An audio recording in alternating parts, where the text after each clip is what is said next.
কখনো ভেবে দেখেছেন আমরা আজ যে আধুনিক পৃথিবীতে বাস করছি তার শুরুটা ঠিক কোথায় হয়েছিল? এই যে শিল্প, বিজ্ঞান আর আমাদের চিন্তাভাবনার এত বড় পরিবর্তন, এর শেকড়টা কিন্তু লুকিয়ে আছে ইতিহাসের এক যুগান্তকারী সময়ে। সেই সময়টার নাম হল রেনেসা, এক নবজাগরণ, যা মধ্যযুগকে পেছনে ফেলে এক নতুন পৃথিবীর দরজা খুলে দিয়েছিল। চলুন আজ সেই অসাধারণ রূপান্তরের গল্পটাই শোনা যাক।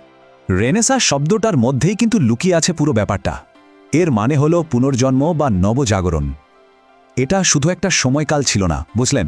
এটা ছিল হাজার বছরের পুরনো ক্লাসিক্যাল জ্ঞান, শিল্প আর মুক্তচিন্তার এক অবিশ্বাস্য ফিরে আসা। কিন্তু প্রশ্ন হলো, এত বড় একটা পরিবর্তন এর শুরুটা হলো কোথা থেকে? আচ্ছা, এই নবজাগরণের আগুনটা প্রথম জ্বলে উঠেছিল 1400 শতাব্দীর ইতালিতে। চলুন আমাদের এই যাত্রার শুরুটা সেখান থেকেই করা যাক। যদিও এই আন্দোলনের শেখর ছিল চতুর্দশ শতাব্দীর ইতালিতে, এর আসল প্রভাবটা কিন্তু পুরো ইউরোপে ছড়িয়ে পড়তে বেশ কিছুটা সময় নিয়েছিল। আমরা মূলত 1500 থেকে 1660 সালের সময়কালটা নিয়েই কথা বলবো, যখন এই নবজাগরণের ঢেউ ইতালি পেরিয়ে অন্যান্য দেশেও আছড়ে পড়েছিল। আর এই বিপ্লবের একেবারে কেন্দ্রবিন্দু ছিল ফ্লোরেন্সের মতো ইতালির শহরগুলো। সেখানে তখন ধনী বণিক শ্রেণী শিল্প আর নতুন নতুন চিন্তার পৃষ্ঠপোষকতা শুরু করে। রেনেসার মূল লক্ষ্যই ছিল প্রাচীন গ্রিস আর রোমের জ্ঞানকে আবার ফিরিয়ে আনা। আর জানেন, এই একই নবজাগরণের ঢেউ কিন্তু অনেক পরে 19 শতকে আমাদের বাংলাতেও এসেছিল, যেটাকে আমরা বেঙ্গল রেনেসা বলে জানি। আসলে রেনেসার মূলে ছিল কয়েকটা খুবই শক্তিশালী ধারণা। সবচেয়ে গুরুত্বপূর্ণ ছিল মানবতাবাদ বা হিউম্যানিজম। ভাবুন একবার, প্রথমবারের মতো সবকিছুর কেন্দ্রে ঈশ্বর বা ভাগ্য নয়, চলে এলো মানুষ। মানুষের বুদ্ধি, সৃজনশীলতা আর সম্ভাবনাকেই সবচেয়ে বেশি গুরুত্ব দেওয়া হচ্ছিল। আর সেখান থেকেই জন্ম নিল মুক্ত চিন্তা আর ব্যক্তি স্বাধীনত্ব, যা মানুষকে সবকিছু নিয়ে প্রশ্ন করতে শেখালো। তো এই অসাধারণ ধারণাগুলোকে বাস্তবে রূপ দিলেন কারা? চলুন এবার আলাপ করা যাক সেই কিংবদন্তিদের নিয়ে, যারা তাদের অবিশ্বাস্য প্রতিভা দিয়ে রেনেসার আদর্শকে জীবন্ত করে তুলেছিলেন। আর রেনেসা মানব বা রেনেসামান বললেই যে মানুষটার কথা সবার আগে মাথায় আসে, তিনি হলেন আর কেউ নন, স্বয়ং লিওনার্দো দা ভিঞ্চি।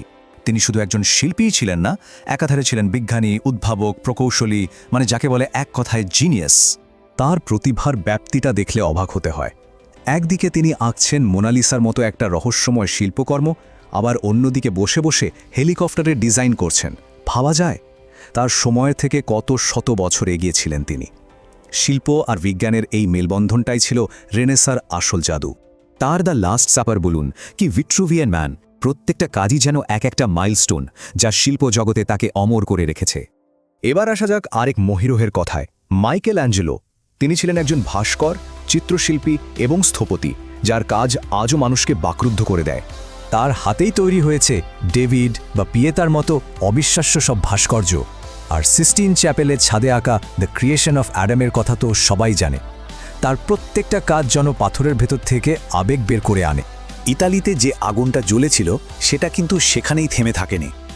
ব্যবসা বাণিজ্য, মানুষের যাতায়াত আর ছাপাখানার কল্যাণে সেই চিন্তার ঢেউ ধীরে ধীরে ছড়িয়ে পড়তে শুরু করলো পুরো ইউরোপে। আর যখন সেটা ইংল্যান্ডে পৌঁছালো, তখন এর রূপটা কিন্তু অনেকটাই বদলে গেল। চলুন এবার সেই গল্পটা দেখি।